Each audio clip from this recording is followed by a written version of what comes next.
현무5 840발 배치 완료. 미사일 몇 발이 늘어난 이야기가 아닙니다. 핵은 아니지만 핵급 파괴력. 도시가 아닌 적의 지휘부가 숨은 벙커를 노리고 만들어진 무기. 그게 바로 현무5입니다. 이 소식에 일본과 중국은 자신들이 이미 사정권 한가운데에 들어와 있다는 사실에 공포에 휩싸였고 유럽과 중동은 팔아달라며 매달리고 있습니다. 하지만 한국의 대답은 하나였습니다. 수출 불가. 현무5는 팔기 위한 상품이 아닙니다. 상대방이 전쟁을 시작조차 못하게 만드는 무기. 대한민국의 전략적 비수이기 때문입니다. 과연 한국은 무엇을 계산한 걸까요? 이야기 시작합니다. 어디서 듣고 계신가요? 구독과 좋아요 잊지 마세요. 전화벨이 오전 3시에 울렸습니다. 브뤼셀의 새벽 공기는 차가웠고 침대 옆 휴대폰 화면이 어둠 속에서 빛났어요. 나토 본부 비서실이었습니다. 긴급 소집이라는 단어가 들리는 순간 저는 이미 셔츠를 입고 있었죠. 30년간 이 일을 해오며 익힌 반사였습니다. 안녕하세요. 저는 장 피에르입니다. 나토 방산 컨설팅 협의체에서 수석 자문역을 맡고 있죠. 제가 하는 일은 간단해요. 어느 나라가 어떤 무기를 가져도 되는지 경계선을 긋는 겁니다. 폴란드가 F-35를 도입할 때 제 서명이 필요했고 사우디아라비아가 패트리어트를 구매할 때도 제 의견서가 첨부되었어요. 30년간 동유럽 국가들의 무기 도입 가이드라인을 썼고 중동 왕국들의 방공 시스템 구축에 자문했으며 아프리카 정부군이 소련제 무기를 교체할 때도 제 의견이 반영되었습니다. 누군가는 이걸 권력이라고 부르지만 저는 질서라고 생각해요. 30분 뒤 회의실 문을 열었을 때 이미 6명이 앉아 있었어요. 커피 냄새와 긴장한 공기가 섞여 있었습니다. 스크린에는 한반도 지도가 떠 있었고 그 위에 붉은 점들이 촘촘하게 박혀 있었죠. 영국 출신 정보 분석관이 떨리는 목소리로 말했습니다. 한국이 현무5 탄도미사일 840발을 실전 배치했다고요. 840발. 처음엔 그냥 큰 숫자로만 들렸습니다. 저는 보고서를 넘기며 속으로 생각했어요. 또 시작이군요. 하지만 회의실 분위기가 이상했습니다. 독일 국방부 연락관까지 참석해 있었고 프랑스 정보부 분석관도 화상으로 연결되어 있었어요. 저는 자리에 앉으며 물었습니다. 도대체 왜 이렇게 난리냐고요? 영국 분석관이 다음 슬라이드를 넘겼습니다. 사거리 3000km, 동시 발사 가능, 북한 전역 커버라는 문장들이 나타났죠. 저는 보고서를 다시 펼쳤어요. 페이지를 넘기면서 숫자들을 확인했습니다. 확실히 과도했어요. 하지만 왜 이 정도로 과도한 무장을 하는지 그 이유가 보고서 어디에도 없었습니다. 이스라엘이 핵을 가져도 제재받지 않는 이유는 성능 때문이 아닙니다. 질서 안에서 허용된 예외이기 때문이죠. 반대로 이라크가 대량 살상 무기를 개발하려 했을 때는 전쟁이 일어났어요. 진짜 무기는 그것을 써도 국제사회가 눈 감아주는 힘입니다. 그런 관점에서 한국은 늘 안전한 범주에 있었습니다. 미국의 동맹이고 민주주의 국가이며 국제규범을 잘 지키는 나라였죠. K9 자주포가 유럽에 들어왔을 때 저는 놀랐어요. 가격 대비 성능이 뛰어났고 폴란드가 대량 구매를 결정했을 때 독일 업체들이 당황했습니다. 하지만 저는 이렇게 평가했죠. 좋은 제품을 만드는 건 인정하지만 그뿐이라고요. 저는 책상 서랍에 2010년대 중반 작성한 한국방산평가서를 보관하고 있습니다. 거기엔 제 결론이 명확했어요. 한국은 기술 추격자로서는 성공적이지만 전략 설계자로서는 미완성이라고요. 그들은 좋은 무기를 만들 수 있지만 국제 질서를 재편할 만한 비전은 없다고 썼습니다. 오만한 평가였지만 당시엔 그게 사실이라고 믿었죠. 질서를 만드는 쪽과 질서를 따르는 쪽은 다릅니다. 미국이 F-35를 누구에게 팔 것인지 결정하고 판매 후에도 소프트웨어로 통제할 수 있는 시스템을 갖춘 이유가 그거예요. 프랑스가 라팔 전투기로 버티는 것도 아프리카와 중동에 쌓아온 영향력 덕분이고요. 무기는 혼자 존재하지 않습니다. 그걸 둘러싼 외교, 금융, 정치 네트워크가 진짜 힘이었어요. 한국은 아무리 좋은 무기를 만들어도 미국 승인 없이는 주요 시장 진입이 불가능했고 핵심 기술 일부는 여전히 라이선스 생산이었습니다. 방산 수출이 늘어나는 건 인상적이지만 그건 시장 진입이지 질서 재편은 아니라고 봤어요. 공급자로서 성공적이지만 게임의 룰을 바꾸는 플레이어는 아니라고 생각했습니다. 그래서 840발도 같은 맥락으로 해석했어요. 북한이 핵을 고도화하니까 재래식 전력을 강화한 거라고요. 합리적인 대응이지만 근본적으로는 방어적 조치였습니다. 한미동맹 틀 안에서 작동하는 무기 체계일 거라고 판단했죠. 회의가 끝났습니다. 저는 사무실로 돌아와 창밖을 바라봤어요. 새벽 안개가 유럽 의회 건물을 감싸고 있었습니다.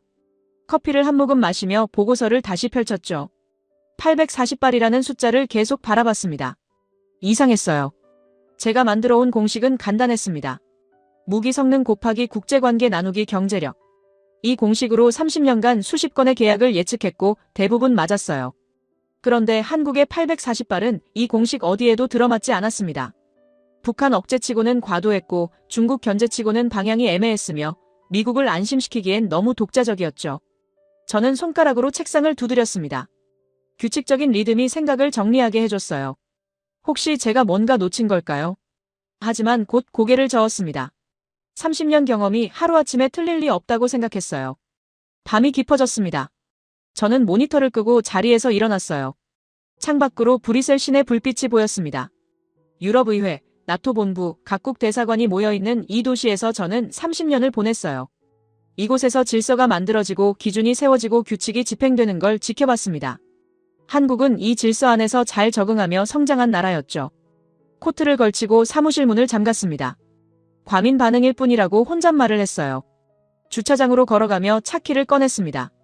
내일 아침이면 더 자세한 보고서가 올라올 거고 그때 다시 판단하면 된다고 생각했죠. 차 문을 열었습니다. 그때 문득 회의실에서 봤던 참모들의 표정이 떠올랐어요. 그들은 단순히 놀란 게 아니었습니다. 뭔가 이해할 수 없다는 표정이었죠. 30년간 방산 분석을 해온 사람들이 숫자 하나 때문에 당황하고 있었어요. 시동을 걸었습니다. 엔진 소리가 조용한 주차장에 울렸고 히터에서 따뜻한 바람이 나오기 시작했어요. 집으로 가는 길에 라디오를 켰습니다. 뉴스에서는 유럽 경제 이야기만 나오고 있었죠. 한국 얘기는 한마디도 없었어요. 저는 핸들을 잡은 채 생각했습니다. 840발이 큰 숫자인 건 맞지만 결국엔 설명될 거라고요. 며칠 지나면 다들 익숙해질 거라고 믿었어요. 한국은 여전히 질서를 따르는 쪽이고 앞으로도 그럴 거라고 확신했습니다. 하지만 그날 밤 잠이 오지 않았어요. 침대에 누워서도 840이라는 숫자가 머릿속을 맴돌았습니다. 왜 하필 840발인지, 왜 지금인지, 왜 아무도 명확한 이유를 설명하지 못하는지. 제 30년 경험이 속삭이고 있었어요. 설명되지 않는 숫자는 위험하다고요. 다음 날 아침, 저는 사무실에 일찍 나왔습니다. 커피를 2잔이나 마셨지만 피로는 가시지 않았어요. 책상 위에는 어젯밤 펼쳐놓았던 보고서가 그대로 있었고 840이라는 숫자가 여전히 눈에 들어왔습니다. 저는 보고서를 대충 넘기며 혼잣말을 했어요. 솔직히 말해서 저건 정치용 숫자라고요. 한국 정부가 북한 위협을 과장해서 국내 여론을 관리하려는 거라고 생각했습니다.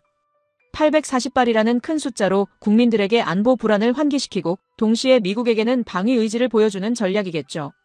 제가 30년간 봐온 패턴이었어요. 숫자는 크지만 본질은 예측 가능한 정치 행위라고 판단했습니다. 그때 사무실 문이 열렸습니다. 안나 슈미트였어요. 독일 출신 나토 기술 분석관인 안나는 복잡한 군사 개념을 쉽게 풀어내는 재능이 있었습니다.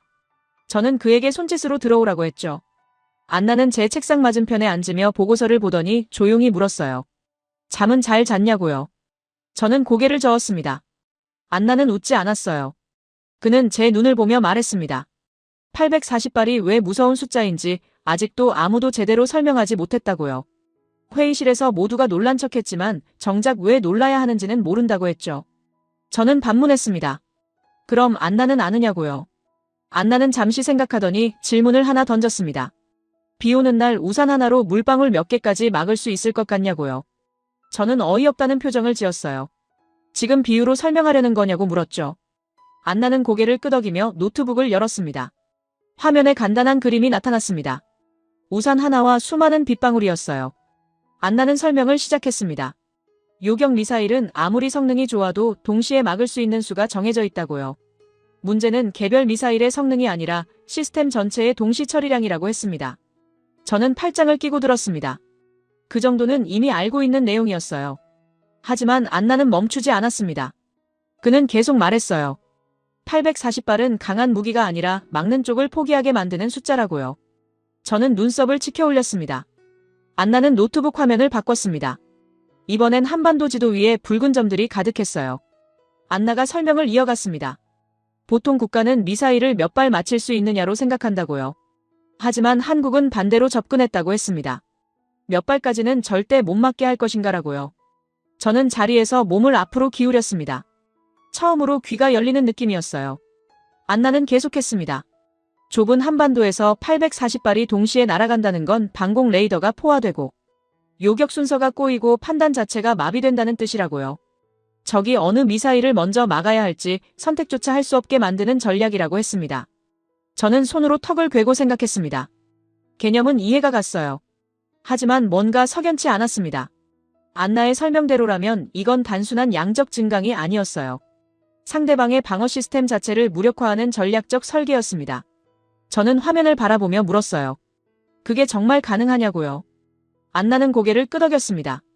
기술적으로는 충분히 가능하다고 했어요. 한국은 이미 단거리 미사일 대량 생산 능력을 증명했고 발사 플랫폼도 다양화했으며 무엇보다 좁은 영토에서 운용한다는 점이 오히려 장점이라고 설명했습니다. 발사 거리가 짧으니 비행 시간도 짧고 그만큼 요격 시간도 줄어든다고요. 저는 의자 등받이에 기댔습니다. 머릿속이 복잡해졌어요. 안나의 설명은 논리적이었고 기술적으로도 타당했습니다. 하지만 뭔가 받아들이기 어려웠어요. 저는 입을 열었습니다. 그건 핵 보유국도 하지 않는 방식이라고요. 너무 극단적이라고 말했습니다. 안나는 저를 조용히 바라봤습니다. 그러면서 물었어요. 왜 극단적이냐고요? 저는 답했습니다. 이런 식의 무장은 상대방에게 선택지를 주지 않는다고요. 억제가 아니라 강요에 가깝다고 했죠.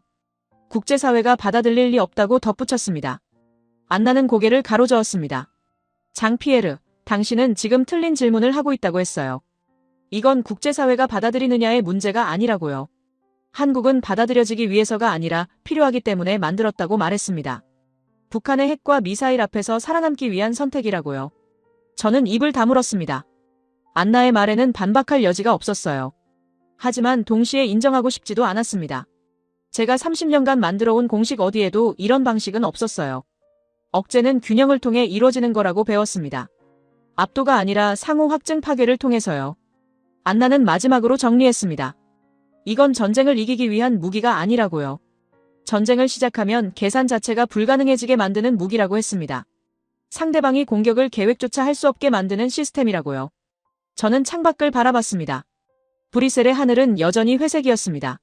멀리 나토 본부 건물이 보였고 그 주변으로 사람들이 오가고 있었어요. 저는 혼잣말을 했습니다. 그래서 더 말이 안 되는 거라고요. 안나는 제 말을 듣고도 아무 대꾸를 하지 않았습니다. 저는 보고서를 덮었습니다. 개념은 완전히 이해했어요. 840발이라는 숫자가 왜 특별한지, 왜 단순한 양적 증강이 아닌지 알게 되었습니다. 하지만 이해했다고 해서 받아들일 수 있는 건 아니었어요. 제가 알던 질서 안에는 이런 방식이 없었습니다. 안나는 자리에서 일어났습니다. 문을 나서며 마지막으로 한마디를 남겼어요. 한국이 이 무기를 만든 건 우리를 놀라게 하려는 게 아니라고요. 살아남으려는 거라고 했습니다. 저는 대답하지 않았습니다. 안나가 나간 뒤에도 한동안 자리에 앉아 있었어요. 창밖으로 비가 내리기 시작했습니다. 빗방울이 창문을 두드리는 소리가 들렸어요. 저는 안나가 보여준 우산 그림을 떠올렸습니다. 840개의 빗방울. 우산 하나로는 절대 막을 수 없는 양이었죠. 저는 커피를 한 모금 마셨습니다. 식어버린 커피는 쓴맛만 남아 있었어요. 책상 위 보고서를 다시 펼쳤습니다. 840이라는 숫자가 이제는 다르게 보였습니다. 정치용 숫자가 아니었어요. 계산된 숫자였습니다. 하지만 인정할 수는 없었습니다. 이건 제가 배운 방식이 아니었어요. 질서는 균형을 통해 유지되는 거라고 믿었습니다. 한쪽이 압도적으로 우위에 서는 순간 질서는 무너진다고 생각했죠. 그런데 한국은 바로 그 압도를 선택했습니다. 저는 노트북을 닫았습니다.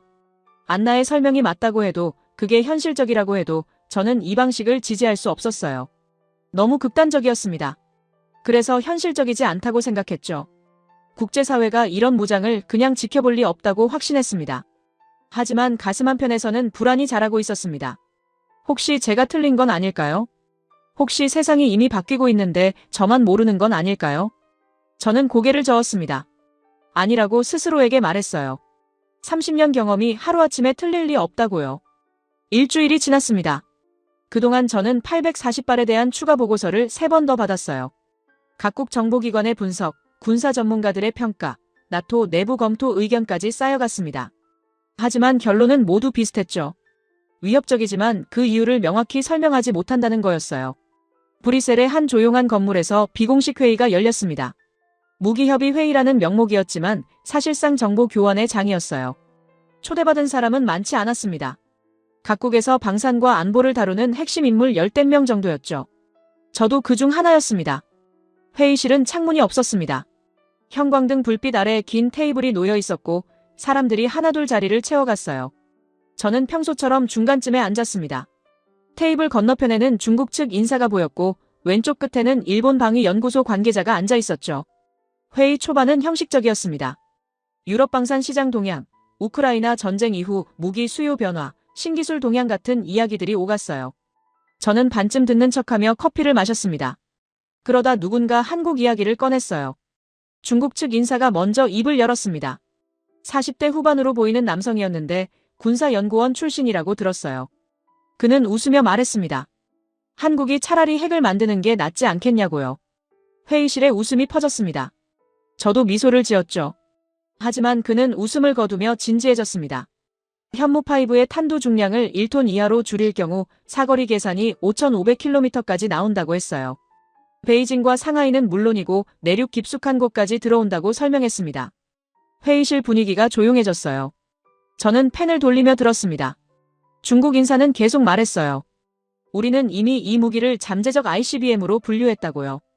공식적으로는 전술 미사일이지만 기술적으로는 대륙간 탄도미사일과 구분이 어렵다고 했습니다. 그는 서류를 넘기며 덧붙였죠. 이건 북한만을 겨냥한 무기가 아니라고요. 저는 표정을 관리했습니다.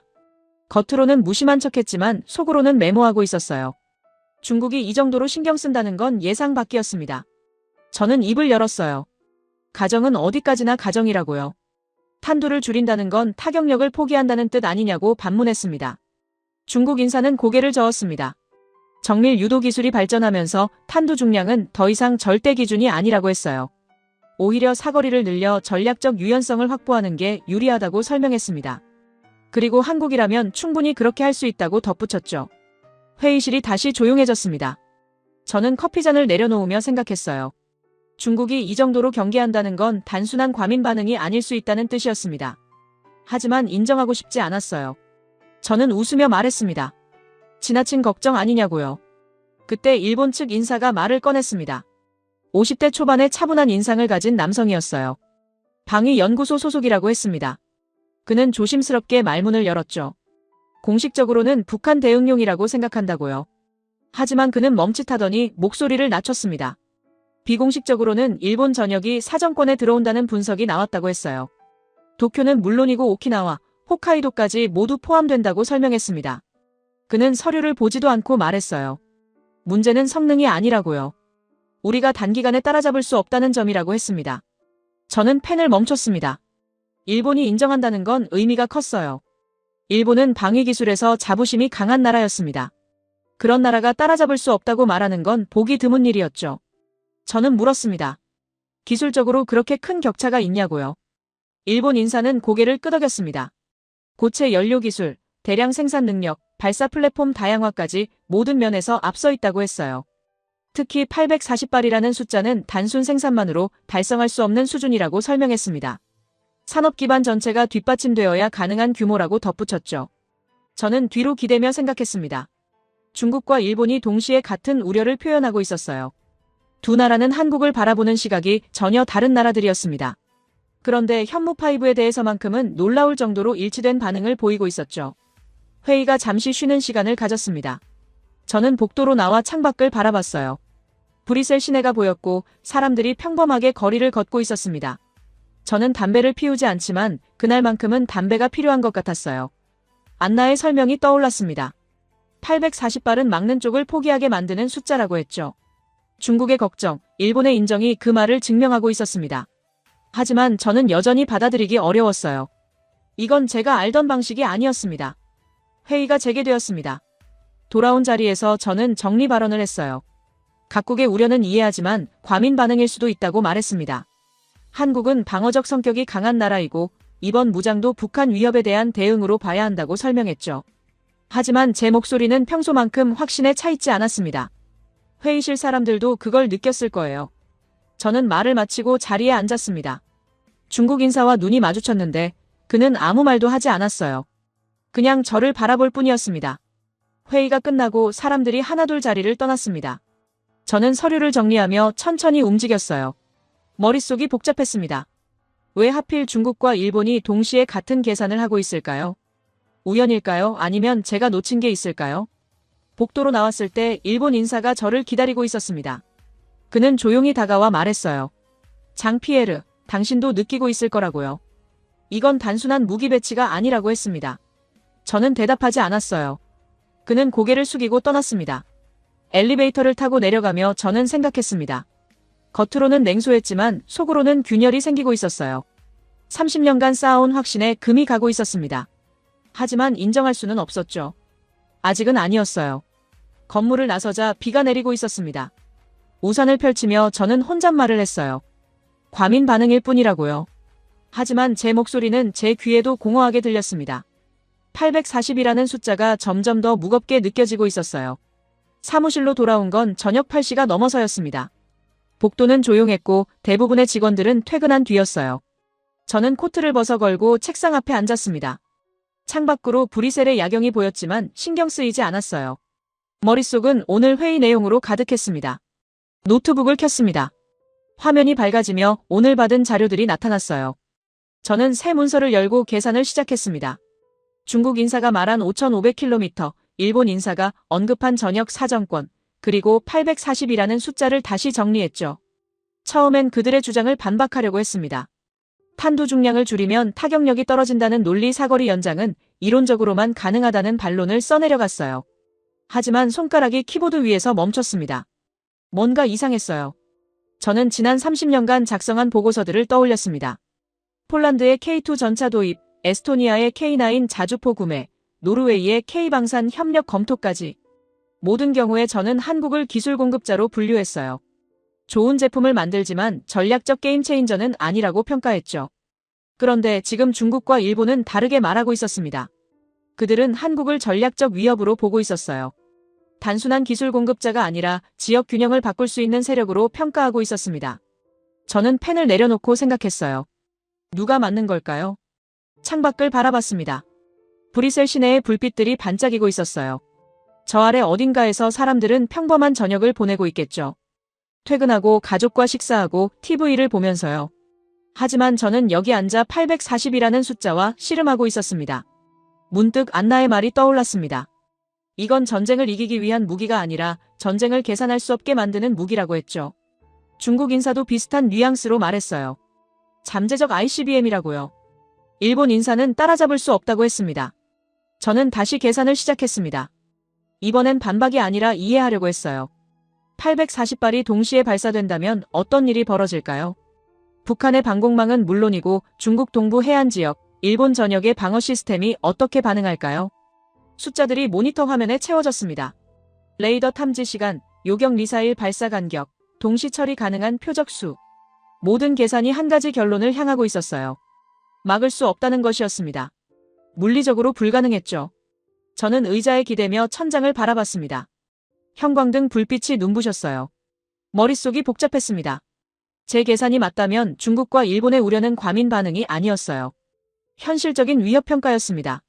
하지만 여전히 이해되지 않는 부분이 있었습니다. 왜 한국은 이렇게까지 했을까요? 북한 억제만이 목적이라면 이 정도까지 필요 없었을 거예요. 200발, 300발이면 충분했을 겁니다. 그런데 840발이라는 숫자는 명백히 과도했어요. 저는 노트북 화면을 내리고 생각했습니다. 혹시 제가 질문 자체를 잘못하고 있는 건 아닐까요? 왜 840발이냐가 아니라 이 무기가 누구를 향한 것이냐고 물어야 하는 건 아닐까요? 그 순간 하나의 문장이 떠올랐습니다. 이건 팔기 위해 만든 무기가 아니라는 생각이었어요.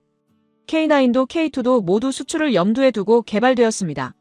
국제 표준에 맞췄고 외국 바이어들의 요구를 반영했으며 가격 경쟁력을 고려했죠.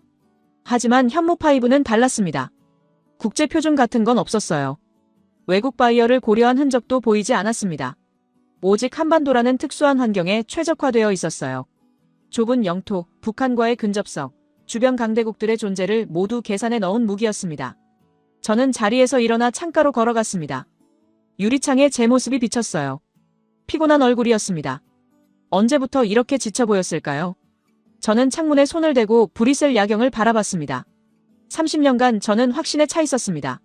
무기는 성능이 아니라 그걸 둘러싼 질서가 중요하다고 믿었어요. 기술보다 외교가 생산보다 영향력이 더 중요하다고 생각했죠. 그래서 한국 같은 나라는 아무리 좋은 무기를 만들어도 질서를 바꾸진 못할 거라고 판단했습니다. 하지만 지금 제 계산은 다른 걸 보여주고 있었습니다. 한국은 질서를 바꾸려는 게 아니었어요. 질서 밖에서 살아남으려는 거였습니다. 국제사회가 보호해주지 않는 상황에서 스스로를 지키는 방법을 찾은 거였죠. 저는 책상으로 돌아와 앉았습니다. 모니터 화면에는 여전히 숫자들이 가득했어요. 저는 그 숫자들을 바라보며 혼잣말을 했습니다. 우리가 한국을 너무 단순하게 분류했다고요. 공급자와 설계자라는 이분법이 틀렸던 건 아닐까요? 한국은 둘 다 아니었을지도 모릅니다. 그들은 생존자였어요. 핵을 가진 북한, 압도적인 중국, 역사적 경쟁자인 일본 사이에서 살아남아야 하는 나라였죠. 저는 노트를 펼치고 적기 시작했습니다. 제 30년 공식을 하나씩 검토했어요. 무기 성능 곱하기 국제관계 나누기 경제력. 이 공식은 평화로운 유럽에서는 맞았습니다. 하지만 한반도에는 맞지 않았어요. 한반도에서는 공식이 달랐습니다. 생존 확률 곱하기 억제력 나누기 취약성. 이게 한국이 사용하는 공식이었던 거죠. 저는 펜을 멈추고 제가 쓴 문장을 바라봤습니다. 처음으로 자기의심이 들었어요. 전화기를 집어들었다가 다시 내려놓았습니다. 누구에게 전화해야 할지 몰랐어요. 안나에게 전화해서 제 계산이 맞는지 물어볼까요? 아니면 나토 본부의 보고서를 수정하겠다고 할까요? 하지만 둘 다 아닌 것 같았습니다. 시계를 보니 밤 11시가 넘어 있었습니다. 저는 노트북을 닫고 서류를 정리했어요. 오늘 밤은 결론을 내릴 수 없을 것 같았습니다. 너무 많은 생각이 머릿속을 휘젓고 있었어요. 코트를 입고 사무실 문을 잠갔습니다. 복도를 걸어가며 저는 생각했어요. 문제는 한국이 아니라 내 계산이었다고요. 30년간 맞다고 믿었던 공식이 특정 상황에서는 틀릴 수 있다는 걸 인정해야 했습니다. 엘리베이터를 타고 내려가는 동안 거울에 비친 제 얼굴을 봤습니다. 확신에 찬 표정은 사라지고 없었어요. 대신 혼란스러운 눈빛만 남아 있었습니다. 저는 고개를 저었어요. 아직 완전히 받아들인 건 아니었습니다. 하지만 이미 답은 나와 있었습니다. 저는 그걸 인정하고 싶지 않았을 뿐이에요. 840발은 과장이 아니었고 중국과 일본의 우려는 현실이었으며 제 30년 공식은 한계가 있었습니다. 처음으로 확신이 흔들리고 있었어요. 사흘이 지났습니다. 그동안 저는 평소보다 조용히 지냈어요. 회의에도 최소한만 참석했고 동료들과의 대화도 줄였습니다.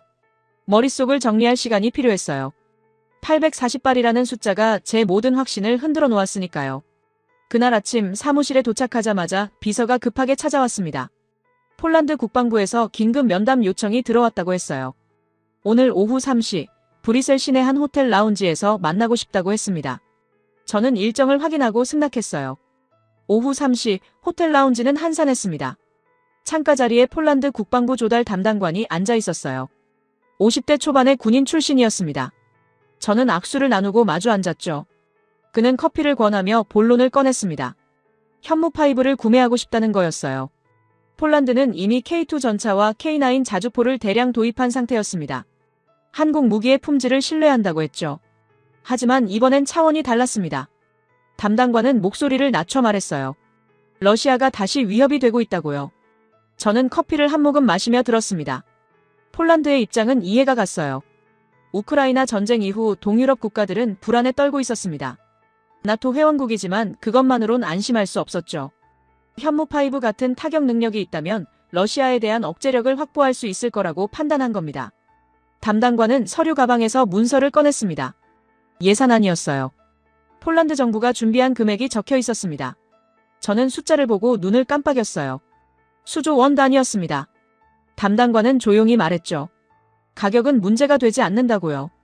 저는 서류를 내려놓고 생각했습니다. 폴란드만이 아니었어요. 며칠 전부터 비슷한 문의가 들어오고 있었습니다.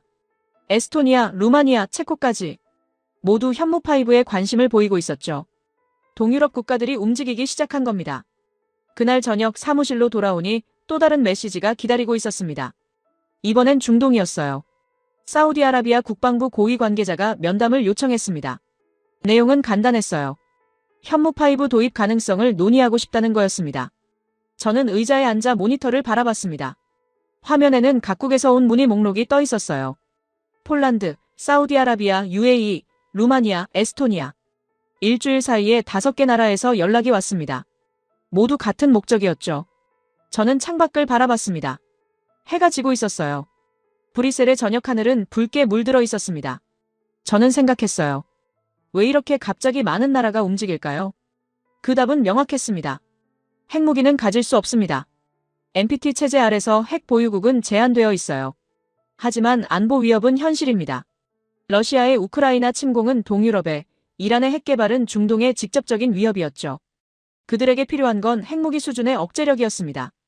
현무5가 바로 그 답처럼 보였던 겁니다. 핵은 아니지만 핵만큼 두려운 무기였어요. 840발이라는 숫자는 어떤 방공망도 뚫을 수 있다는 걸 증명했습니다. 중국과 일본조차 우려할 정도였으니까요. 다음 날 사우디아라비아 측과 만났습니다. 장소는 브뤼셀 외곽의 한 저택이었어요. 사우디 측 대표는 왕실과 가까운 인물이라고 들었어요. 그는 예의 바르게 인사하며 본론으로 들어갔습니다. 이란이 핵 개발에 가까워지고 있다고 했어요. 사우디아라비아는 핵을 가질 수 없지만 이란에 대응할 수단은 필요하다고 설명했습니다. 현무5가 그 해답이 될 수 있다고 봤죠. 그는 조용히 물었어요. 한국과의 협상을 중재해 줄 수 있느냐고요.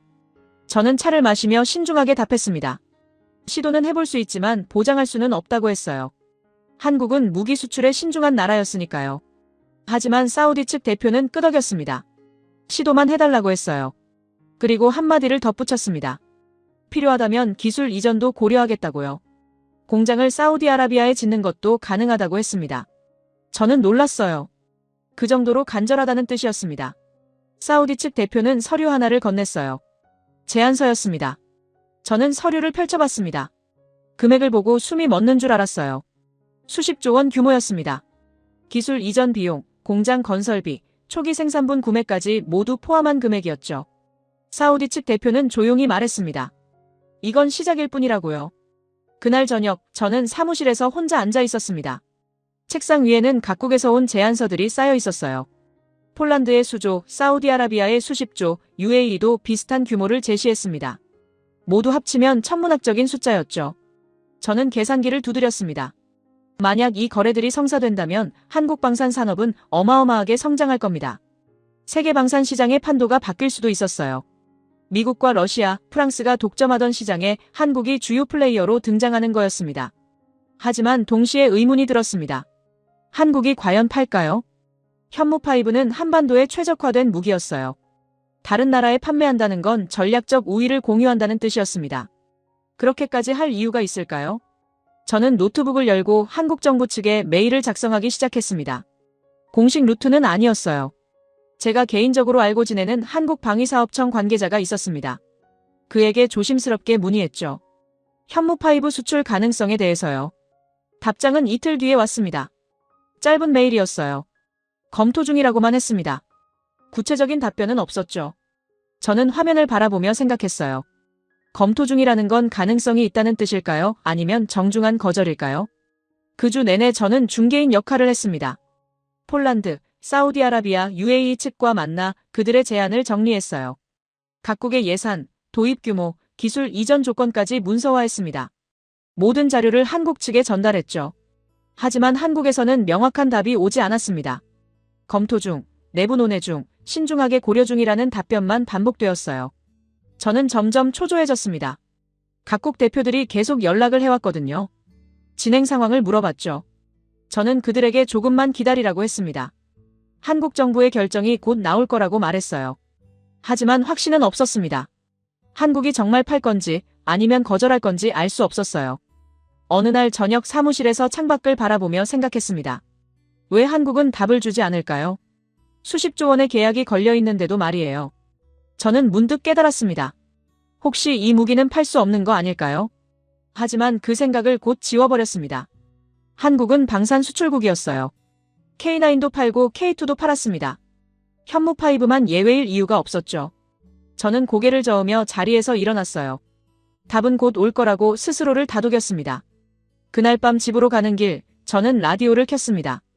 뉴스에서는 중동 정세를 다루고 있었어요. 이란의 핵 개발, 사우디아라비아의 우려, 지역 안보 불안정. 모든 이야기가 현무5와 연결되어 있었습니다. 저는 핸들을 잡고 생각했어요. 세상이 이 무기를 원하고 있구나. 핵은 가질 수 없지만 살아남아야 하는 나라들이 꿈꾸는 무기. 현무5는 그들에게 희망처럼 보였습니다. 하지만 한국의 답은 여전히 오지 않고 있었어요. 2주가 지났습니다. 저는 매일 아침 메일함을 확인했어요. 한국 방위사업청에서 답장이 올 거라고 믿었습니다. 하지만 받은 편지함은 비어 있었죠.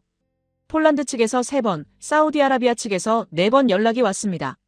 진행 상황을 물어봤어요. 저는 조금만 더 기다려달라고 했습니다. 어느 화요일 오전, 드디어 답장이 왔습니다. 저는 커피를 마시다가 알림음을 듣고 화면을 봤어요. 한국 방위사업청 관계자의 이름이 보였습니다. 저는 마우스를 클릭했죠. 메일이 열렸습니다. 내용은 3줄이었습니다. 정중한 인사, 검토 결과, 그리고 결론. 현무5는 수출이 불가능하다고 했어요. 이유는 적혀 있지 않았습니다. 그냥 불가능하다는 말만 있었죠. 저는 화면을 멍하니 바라봤습니다. 믿을 수가 없었어요. 수십조 원의 계약이 걸려 있는데 3줄짜리 거절이라니요. 저는 다시 메일을 읽어봤습니다. 혹시 제가 잘못 이해한 건 아닐까 싶어서요. 하지만 내용은 명확했습니다. 수출 불가, 이유 없음, 끝. 저는 즉시 답장을 썼습니다. 이유를 설명해달라고 했어요. 기술적 문제인지 정치적 문제인지 아니면 다른 이유가 있는지 물었습니다. 각국 정부에 설명할 근거가 필요하다고 덧붙였죠. 메일을 보내고 하루를 기다렸습니다. 답장은 오지 않았습니다. 이틀이 지나도 사흘이 지나도 아무 소식이 없었어요. 저는 다시 메일을 보냈습니다.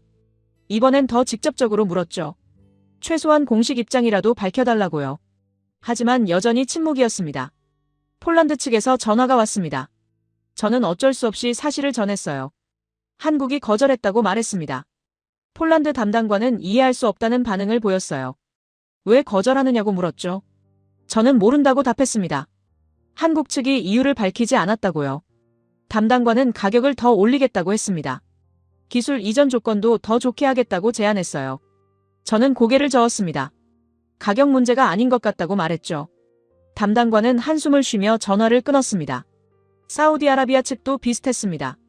그들은 더 적극적으로 나왔어요. 왕실이 직접 나서서 협상하겠다고 했습니다. 필요하다면 한국 대통령과 직접 만나겠다고도 했죠. 저는 전달하겠다고 했지만 가능성은 없어 보였습니다. UAE, 루마니아, 에스토니아에서도 연락이 왔습니다. 모두 같은 질문을 했어요.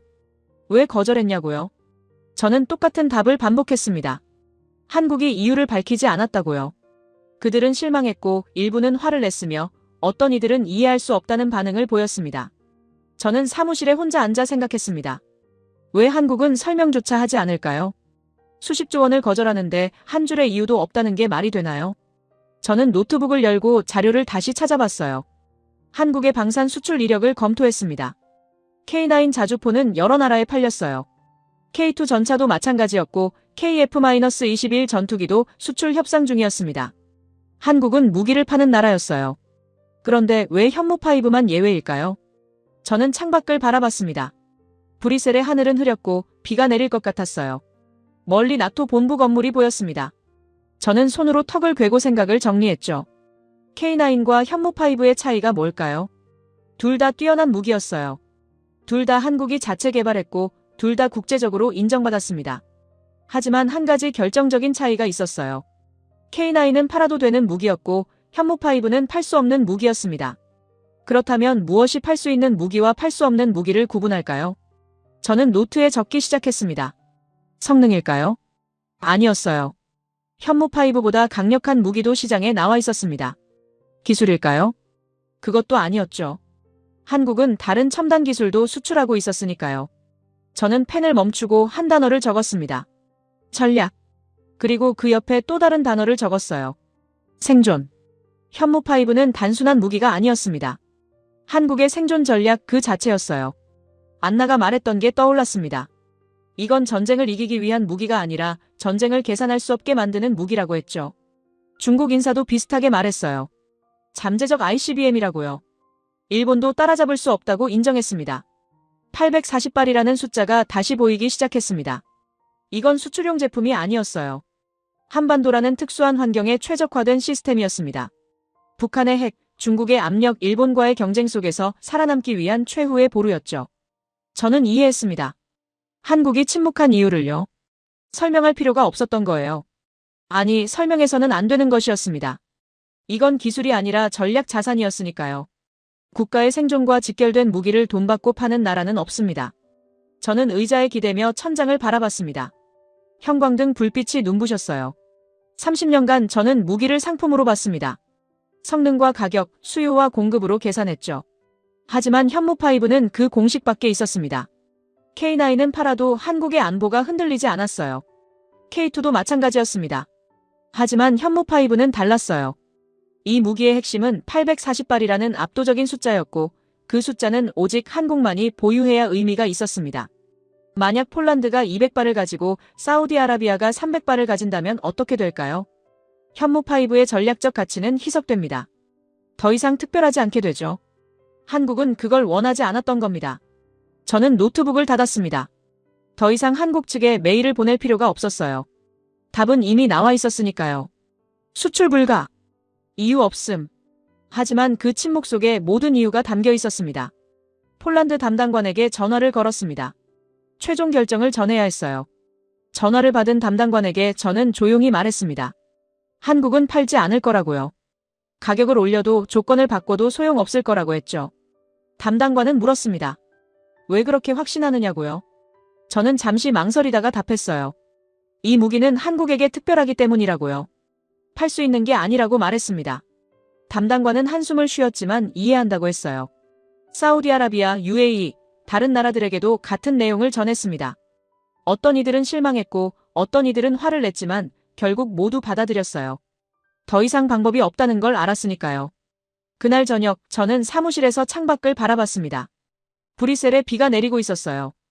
빗방울이 창문을 따라 흘러내렸습니다. 저는 혼잣말을 했어요. 이제 알겠다고요. 현무5는 무기가 아니었습니다. 국가 전략이었어요. 한국이 세계에 보내는 메시지였죠. 우리는 스스로를 지킬 수 있다는 선언이었습니다. 그리고 그 선언은 팔 수 없는 것이었어요. 저는 노트를 펼치고 적었습니다. 팔 수 없는 무기가 등장했다고요. 돈으로 살 수 없는 억제력이 생겼다고 적었어요. 그리고 마지막 줄에 이렇게 썼습니다. 질서가 바뀌기 시작했다고요. 침묵이야말로 가장 명확한 답이었습니다. 한국은 설명할 필요를 느끼지 않았어요. 아니, 설명하지 않는 것 자체가 전략이었습니다. 저는 그제야 이해했습니다. 이 무기 앞에서 제 30년 경험은 무용지물이었다는 걸요. 며칠 동안 저는 다른 일에 집중하려 했습니다. 하지만 머릿속에서 현무5가 떠나지 않았어요. 한국이 왜 팔지 않는지 이해했지만 여전히 궁금한 게 남아 있었습니다.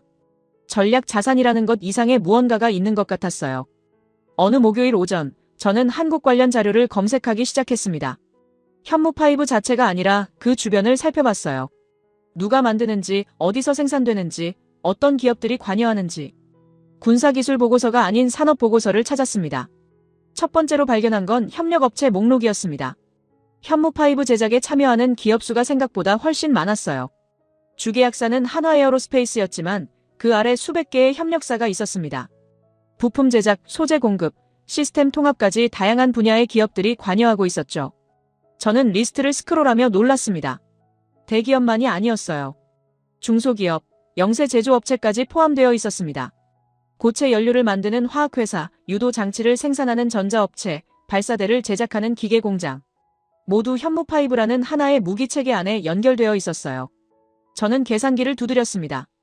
840발을 만들려면 얼마나 많은 부품이 필요할까요? 미사일 한 발당 수천 개의 부품이 들어간다고 가정하면 840발이면 수백만 개의 부품이 필요했습니다. 그 모든 걸 공급하는 산업 생태계가 한국에 존재한다는 뜻이었어요.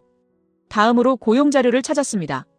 방산산업이 한국 경제에서 차지하는 비중을 조사했죠. 숫자를 보고 눈을 의심했어요. 직접 고용만 수만 명이었고 간접 고용까지 포함하면 수십만 명 규모였습니다. 현무5는 단순히 무기가 아니라 수많은 사람의 일자리였어요.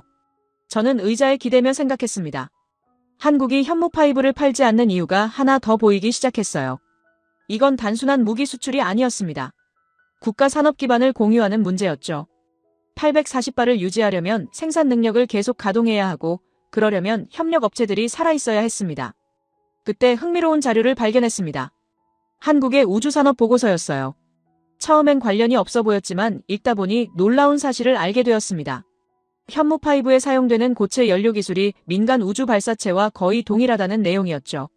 저는 더 자세히 조사했습니다. 한국은 누리호라는 우주 발사체를 개발하고 있었어요. 그리고 그 기술의 상당 부분이 미사일 기술과 공유되고 있었습니다. 고체 연료 추진, 유도 제어, 내열 소재. 군사 기술이 우주산업으로 이어지고 있었어요. 퍼즐 조각이 맞춰지기 시작했습니다. 현무5는 단독으로 존재하는 무기가 아니었어요.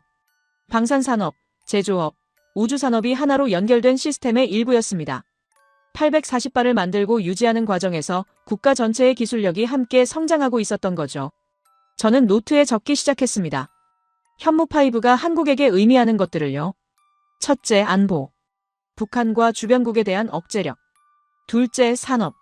수천 개 기업과 수십만 명의 고용. 셋째, 기술. 우주산업으로 확장 가능한 첨단 기술 기반. 그리고 저는 깨달았습니다. 이게 바로 팔 수 없는 이유라는 걸요. K9을 팔아도 한국의 산업 생태계는 유지됩니다. 오히려 수출로 규모를 키울 수 있죠. 하지만 현무5는 달랐어요. 이 무기의 가치는 독점에 있었고 그 독점이 산업 전체를 지탱하고 있었습니다. 안나에게 전화를 걸었습니다. 제 발견을 공유하고 싶었어요. 안나는 자료를 보내달라고 했습니다. 제가 정리한 내용을 메일로 전송했죠. 1시간 뒤 안나가 다시 전화를 걸어왔어요. 안나는 조용히 말했습니다. 당신이 찾은 게 핵심이라고요. 현무5는 무기가 아니라 산업정책이라고 설명했어요. 한국 정부는 안보와 경제를 동시에 해결하는 방법을 찾은 거라고 했습니다. 저는 고개를 끄덕이며 들었어요. 안나는 계속 말했습니다. 유럽은 방산을 안보로만 봤다고요. 미국은 방산을 수출 산업으로만 봤다고 했어요. 하지만 한국은 방산을 국가를 굴리는 엔진으로 본 거라고 설명했습니다. 안보, 산업, 기술, 고용이 모두 연결된 시스템으로요. 저는 창밖을 바라봤습니다. 브뤼셀 시내가 보였고 평범한 오후였어요. 하지만 제 머릿속은 전혀 평범하지 않았습니다. 30년간 무기를 봐왔지만 이런 방식은 처음이었어요. 유럽의 방산 기업들을 떠올렸습니다. 에어버스, 탈레스, BAE 시스템즈. 모두 훌륭한 기업들이었어요. 하지만 그들은 무기를 만들어 파는 회사였습니다. 한국은 달랐어요. 무기를 만들면서 동시에 국가 산업 기반을 키우고 있었습니다. 저는 과거 보고서들을 다시 펼쳐봤습니다. 제가 썼던 한국 평가서들이요. 거기엔 한국을 기술 추격자로 분류한 제 판단이 적혀 있었어요. 하지만 지금 보니 틀렸습니다. 한국은 추격자가 아니었어요. 다른 경로를 선택한 거였습니다. 미국과 유럽은 무기를 팔아서 이익을 냈습니다. 러시아는 무기를 팔아서 영향력을 확대했어요. 중국은 무기를 팔아서 시장을 장악했죠. 하지만 한국은 무기를 팔지 않음으로써 더 큰 걸 얻고 있었습니다. 차립이었어요. 저는 노트에 큰 글씨로 적었습니다. 이건 무기가 아니라 국가를 굴리는 엔진이라고요. 현무5 840발은 겉으로 보이는 미사일 이상의 의미가 있었습니다. 수천 개 기업이 살아 숨쉬는 생태계였고 수십만 명이 일하는 고용 시스템이었으며 우주 산업으로 나아가는 기술 기반이었어요. 그날 저녁 저는 사무실에 늦게까지 남아 있었습니다. 보고서를 새로 쓰기 시작했어요. 제목은 현무5의 전략적 의미였습니다. 하지만 내용은 무기 분석이 아니었어요. 산업 시스템 분석이었습니다. 고체 연료 기술이 우주 발사체로 이어지는 과정을 설명했습니다. 중소협력 업체들이 어떻게 기술을 축적하는지 적었어요. 840발을 유지하는 것이 단순히 미사일을 보관하는 게 아니라 산업 생태계를 유지하는 일이라는 걸 강조했죠. 마지막 문단을 쓸 때 저는 잠시 멈췄습니다. 어떻게 결론을 내려야 할까요? 30년간 제가 배운 공식은 이 사례를 설명하지 못했어요. 새로운 틀이 필요했습니다. 저는 키보드를 두드렸습니다. 현무5는 21세기형 방산 모델이라고 적었어요. 무기를 파는 게 아니라 무기를 통해 국가 역량을 키우는 모델이라고 설명했습니다. 안보, 산업, 기술이 분리되지 않고 하나로 작동하는 시스템이라고 정리했죠. 보고서를 저장하고 의자에 기댔습니다. 피곤했지만 뿌듯했어요. 처음으로 현무5를 제대로 이해한 것 같았습니다. 이건 단순한 무기가 아니었어요. 한국이라는 나라가 선택한 생존 방식이었습니다. 창밖으로 브뤼셀의 야경이 보였습니다. 불빛들이 반짝이고 있었어요. 저는 혼잣말을 했습니다. 존중해야겠다고요. 제가 이해하지 못한다고 해서 틀린 게 아니었습니다. 그저 다른 방식이었을 뿐이에요. 한국은 무기로 전쟁을 준비하는 게 아니라 무기로 평화를 유지하면서 동시에 국가를 발전시키고 있었습니다. 그게 840발의 진짜 의미였어요. 석 달이 흘렀습니다. 브뤼셀에는 봄이 왔고 유럽 의회 앞 공원에는 꽃이 피기 시작했어요. 저는 여전히 같은 사무실에서 일하고 있었습니다. 하지만 예전의 제가 아니었어요. 840이라는 숫자가 저를 바꿔놓았습니다. 어느 화요일 오후 나토 본부에서 발표 요청이 들어왔습니다. 한국 방산에 대한 평가 보고서를 브리핑해달라는 거였어요. 저는 수락했습니다. 이야기할 게 많았으니까요. 발표 당일 회의실에는 20명 정도가 모여 있었습니다. 각국 국방부 관계자, 정보 분석관, 방산 전문가들이었어요. 저는 단상에 섰습니다. 스크린에는 제목이 떠 있었죠. 현무5 840발, 팔 수 없는 무기의 의미. 저는 시작했습니다. 2026년 1월, 한국이 현무5 840발을 실전 배치했을 때 우리는 놀랐다고요. 하지만 그 놀라움의 이유를 제대로 이해하지 못했다고 말했어요. 단순히 숫자가 커서 놀란 게 아니었습니다. 우리가 알던 공식이 작동하지 않아서 놀란 거였죠. 청중들이 집중했습니다. 저는 계속 말했어요. 840발이라는 숫자는 전쟁을 하자는 의미가 아니라고요. 전쟁을 계산하지 못하게 만드는 숫자라고 설명했습니다. 중국도 일본도 이 숫자 앞에서 방어 계산을 포기했다고 덧붙였죠. 한 참석자가 손을 들었습니다.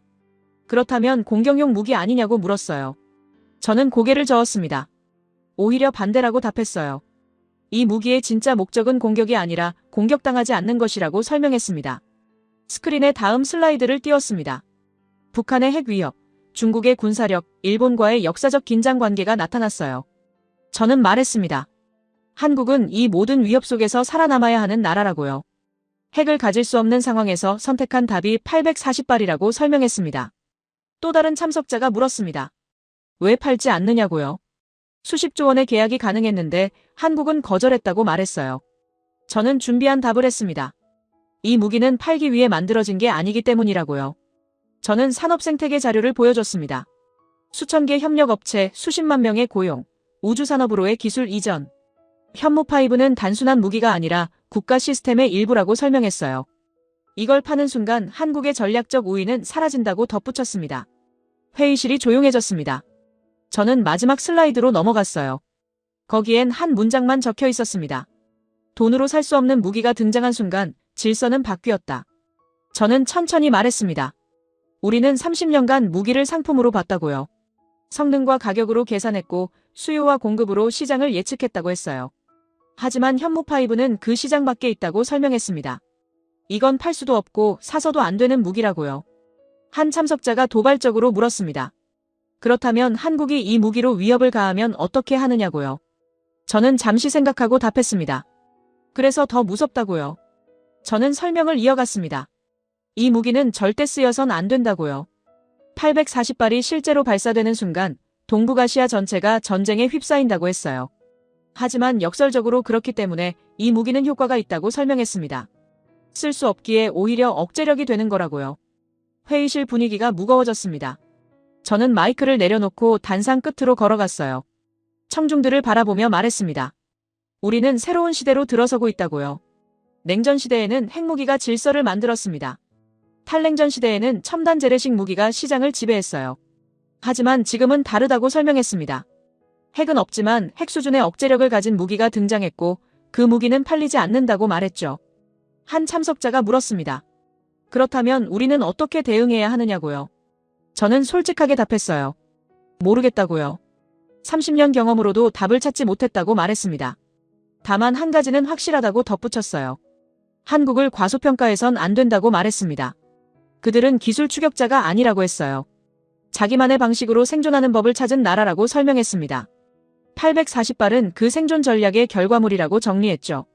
발표가 끝났습니다. 박수는 없었어요.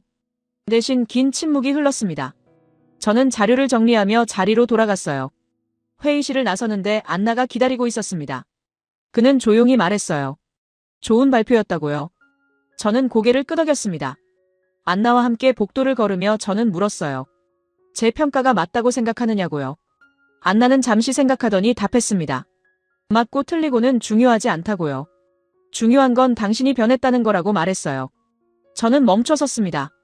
안나는 미소 지으며 계속 말했어요. 3달 전 당신은 확신에 차 있었다고요. 하지만 지금은 질문을 던진다고 했습니다. 그게 성장이라고 덧붙였죠. 저는 쓴웃음을 지었어요. 그날 저녁 저는 사무실에 혼자 앉아 있었습니다. 창밖으로 불이 셀 야경이 보였어요. 불빛들이 반짝이는 평화로운 풍경이었습니다. 하지만 저는 알고 있었어요. 지구 반대편 한반도에는 840발의 미사일이 대기 중이라는 걸요. 그 미사일들은 발사되지 않을 겁니다. 발사되는 순간 모두가 패배하니까요. 하지만 그렇기 때문에 효과가 있었어요. 역설이었습니다. 쓸 수 없는 무기가 가장 강력한 무기라는 역설이요. 저는 노트를 펼치고 마지막 기록을 남겼습니다. 2026년은 방산 역사에서 전환점이 될 거라고 적었어요. 무기가 상품이 아니라 국가 전략 그 자체가 되는 시대가 시작되었다고 썼습니다. 한국의 840발이 그 신호탄이었다고 정리했죠. 제 역할은 무엇일까요? 30년간 저는 질서를 만드는 사람이라고 생각했어요. 하지만 지금은 다르게 봅니다. 저는 질서의 변화를 목격하는 증언자일 뿐이에요. 새로운 질서를 만드는 건 한국 같은 나라들이 하는 일입니다. 휴대폰이 울렸습니다. 폴란드 담당관에게서 온 메시지였어요. 한국이 정말 팔지 않을 거냐고 다시 물었습니다. 저는 답장을 썼어요. 네, 절대 팔지 않을 거라고요. 그리고 한 문장을 덧붙였습니다. 그게 이 무기의 가치라고요. 며칠 뒤, 저는 프랑스 파리로 출장을 갔습니다. 국제방산 컨퍼런스에 참석하기 위해서였어요. 발표자 중에 한국방위사업청 관계자가 있었습니다. 저는 그의 발표를 들으러 갔죠. 그는 한국방산의 미래에 대해 이야기했습니다. K9, K2, KF-21 같은 수출용 무기들을 소개했어요. 하지만 현무5는 언급하지 않았습니다. 마치 존재하지 않는 것처럼요. 저는 그 침묵을 이해했어요. 발표가 끝나고 쉬는 시간에 저는 그에게 다가갔습니다. 짧은 인사를 나눴어요. 그는 저를 알아봤습니다. 제 보고서를 읽었다고 했죠. 저는 물었습니다. 제 평가가 맞느냐고요. 그는 미소만 지었습니다. 답하지 않았어요. 대신 이렇게 말했습니다. 장피에르, 당신은 이해했다고요. 그걸로 충분하다고 했습니다.